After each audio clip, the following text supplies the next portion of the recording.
In London, the aftermath of an assassination.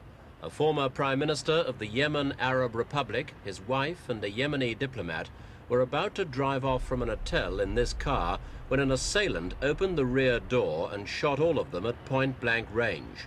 They died instantly, and the gunman, described as Arab-looking, made off into London's crowds.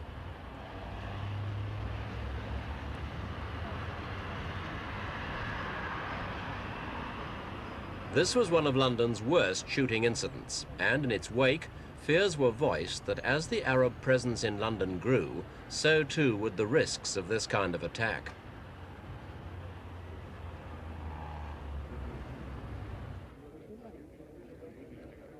In the last few years, Arabs of all classes have become frequent visitors to Britain. Princes, politicians, businessmen, all have come to London to buy and to invest. The trend's been strengthened by the destruction of the former business capital of the Middle East, Beirut, a collapse that followed closely on the huge increases in oil revenues earned by Arab states.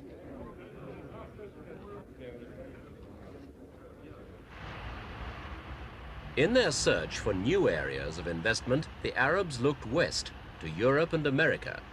Arab banks are now commonplace in London, and the upper end of Britain's property market has also attracted Arab dealers. This hotel in London's Chelsea district, for example, was sold to an Arab consortium earlier this year for £6 million.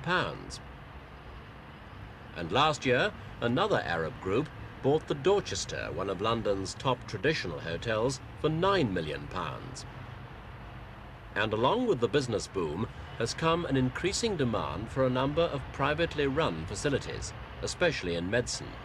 Establishments like the Wellington Hospital, lavishly equipped and astronomically expensive, provide for the medical needs of the richest Arabs. Saudi Arabia's King Khaled, for example, has just spent several weeks here recovering from an operation on his hip.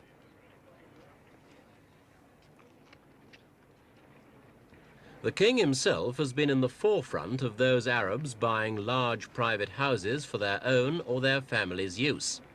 This one he bought for his nephew from oil tanker magnate Ravi Tiku for over £3 million. Security is tight and obvious. Floodlights for the grounds and closed-circuit TV cameras on the approaches. But if King Khaled's houses are the grandest purchases among Arabs in Britain, they're by no means the only ones. Virtually every large house in the area of Hampstead, north of the city centre, has either an Arab owner or is at least the subject of intensive inquiries by would-be Arab buyers. With more than 30,000 Arabs now living more or less permanently in Britain, the demand is unlikely to fall. A local estate agent, Bob Rogers. Well, it's immense at the present time. There are many of them looking, and they are, in fact, fighting each other probably to acquire the few houses that are around. At the moment, there aren't enough houses. And they're bidding against one another? Yes, definitely. And would you say they have virtually 100% of the market in this kind of house? Almost 100%. They've virtually cornered it. What kind of house are they looking for? They want a very big house for basically quite a few wives in many cases, a lot of family. And a lot of staff as well. What would happen to these houses if the Arabs weren't in the market? We'd have a lot of large houses for sale and very few buyers. So the Arabs have been very good news for the estate agents? Very good news indeed, yeah.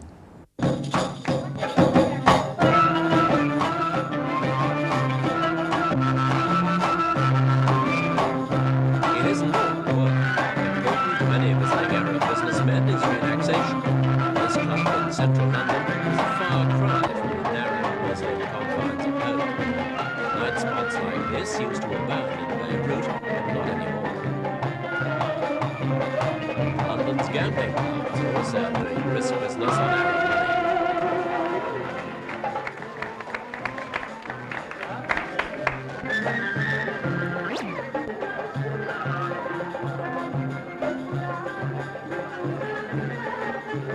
The number of Arabs in London and the number of Arab visitors are themselves a tempting market, and other Arab businessmen are jumping to take advantage of it. One of them is Riyad El Reyes, a 40-year-old Syrian who used to work as a journalist on a Beirut daily. With financial backing from Middle East friends, he's moved to London to open a shopping service for Arab customers and British retailers. He also intends to publish a daily Arabic newspaper for circulation in Britain and Western Europe. Mr. El Reyes stresses he has no political purpose.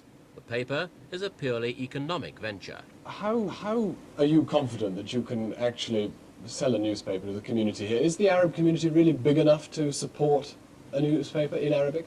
Our research have indicated that they are big enough and wealthy enough to support such a venture. For instance, in Britain alone, there are over 35,000 Arabs. Among those, we hope to capture at least 10,000 readers. And they're all in the upper income bracket? Well, the Arabs in Britain are divided into basically into two categories. The first category is the householder. The householder is somebody who either owns a house and lives with his family or rents a house with his family. This sort of man spends at least half of the year here doing business or otherwise. The other category is the visitor. And the visitor is somebody who spends between 3 and 7 days in this country. And the interesting statistic shows that there is 1,000 visitors per day, 365 days a year that passes through Heathrow Airport. What is it that draws them to London in the end?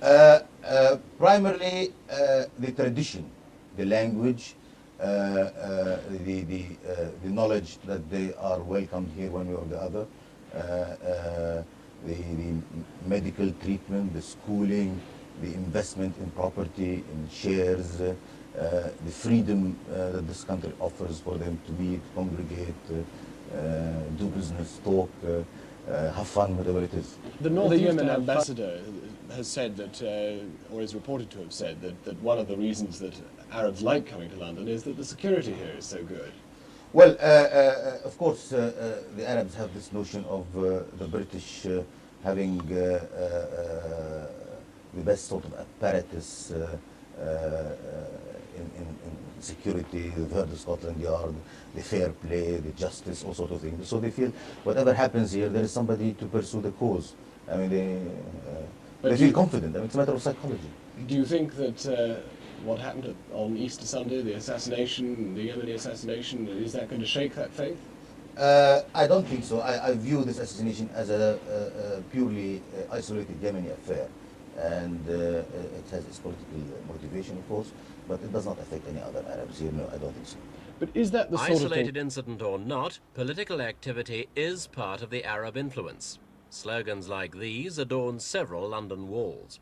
It's too early to say whether they foreshadow a security problem for the future. But one thing at least seems certain. As this new £5 million mosque clearly proclaims, the Arab presence in Britain is here to stay.